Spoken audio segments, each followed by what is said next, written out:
It's the night of March 24th, 1944. In a pine forest near the town of Sagan, today's Zagan, Poland, a line of Allied airmen waits in darkness inside a wooden barrack. Beneath a stove, a trapdoor opens into a narrow shaft and then into a tunnel. Nearly 30 feet deep, more than 330 feet long, and only 2 feet wide. It's code-named Harry. One by one, men disappear into the earth. They rehearse false identities, memorize travel routes, and stitch civilian clothes from stolen and reworked materials. Their plan is audacious. 200 men are selected to escape, but the tunnel's exit has a fatal flaw. When the first men emerge, they discover the tunnel ends about 10 feet short of the woods. That means escaping prisoners must cross open ground, exposed to moonlight and watchtowers. A rope-tug signal system is improvised to warn when it's safe to run.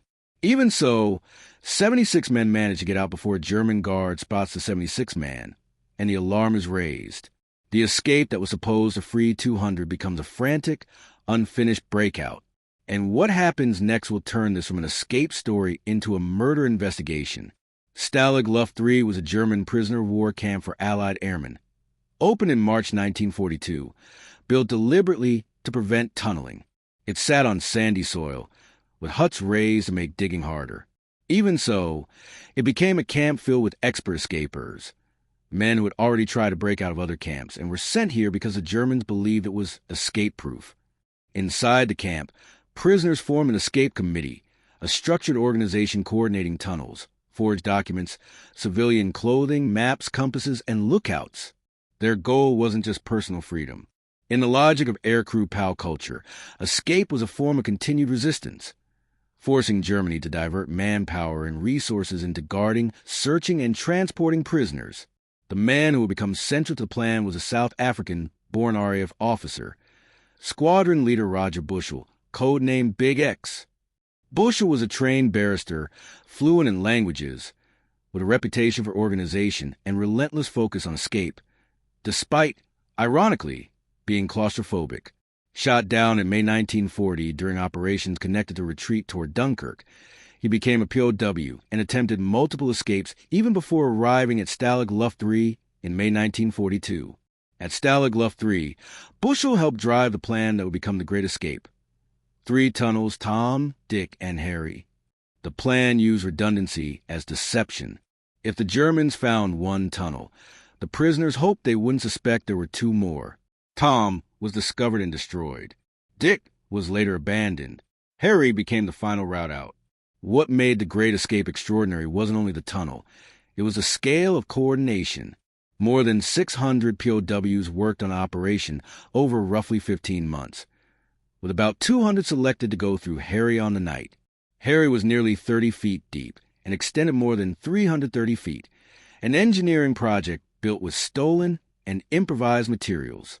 The tunnel walls needed shoring to prevent collapse in sandy soil. Post-escape German inventory lists and historical accounts describe massive material loss. Thousands of bedboards, rope, wire, and more items that had been quietly acquired over months. After the escape, the Germans discovered just how much had been repurposed. One summary notes materials, such as 4,000 bedboards and many other camp items used to build and support the tunnel system. The RAF's own anniversary article describes the ingenuity: bedboard for supports, tins for ventilation, forged documents, and improvised compasses, evidence of an industrial-scale underground operation run by prisoners. The escape committee compiled a detailed plan: identities, routes, and modes of travel. According to a post-war report quoted by the National Archives, 200 men were chosen, briefed and made word-perfect in their cover stories, with forged documents, civilian clothing, food, money, maps, and compasses. The plan relied on blending in trains, stations, checkpoints, and civilian crowds. But once the tunnel was discovered, the entire Reich would become a net. And with Germany losing the war's strategic momentum by 1944, the Nazi leadership would respond with rage. On the night of March 24th, the chosen men assemble in Hut 104. Tom is gone. Dick is abandoned. Harry is all that remains. The exit is shore of the woods. The rope signal system begins. Despite setbacks, delays, the exposed exit, mechanical issues, 76 men make it out before the alarm is raised. Then the camp erupts into emergency damage control. Documents are burned. Evidence is destroyed. Men who were supposed to escape swallow or incinerate their forged papers. Roger Bushell is among the first out, the fourth according to the National Archives, and he heads for the railway station with his partner, Bernard Skeidhauer. Their destination is toward Alsace by train, but within days they are stopped in western Germany and taken by the Gestapo. Bushell will not return. The Great Escape triggers a massive German response. Rail stations, road checkpoints, and police offices are alerted. Identity papers are scrutinized. Informers look for strangers. For most escapees, the window of freedom closes fast. Within days and weeks, all but 3 are recaptured. Only 3 ultimately make it to freedom. Flight Lieutenant Bram van der Stock, Dutch RAF. Sergeant Per Bergsland, Norwegian RAF. Second Lieutenant Jens Mahler, Norwegian RAF. This is the verified outcome repeated across major historical summaries. The remaining 73 are recaptured, some within hours, many within a few days.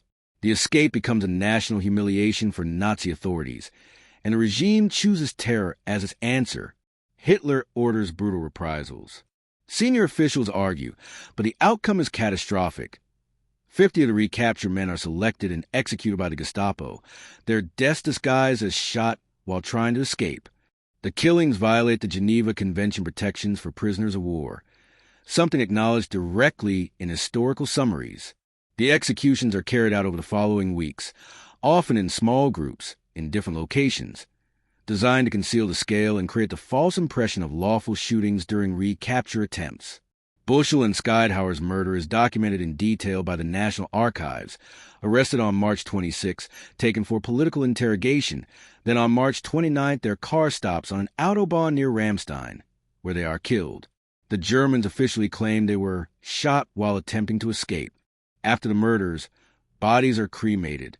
The ashes are returned to Stalag Luft III, an intentional message of terror to surviving prisoners. The CWGC notes the camp commandant allowed a memorial to be built to house the ashes, designed by Australian-born architect Wilton Todd. This is the moment the story changes. The Great Escape is remembered for courage and ingenuity, but its historical weight isn't a reprisal, a war crime carried out against prisoners. Yet even in this horror, the story does not end with impunity. After the war, the murders become a major war crimes case. The RAF article notes that the killings initiated the largest British military police investigation in history, identifying dozens of participants and leading to trials and sentences. The National Archives notes investigations were undertaken, perpetrators tried and convicted, with many executed for their role. Bushell's remains were cremated. He is buried at Poznan Old Garrison Cemetery. A memorial to the 50 stands near the campsite. The Great Escape wasn't a clean victory. It was a deliberate act of resistance by prisoners, executed with extraordinary skill and organization, followed by an atrocity. It demonstrates 2 truths at once: the ingenuity and courage of captured airmen, and the brutal logic of a regime willing to murder prisoners to deter defiance.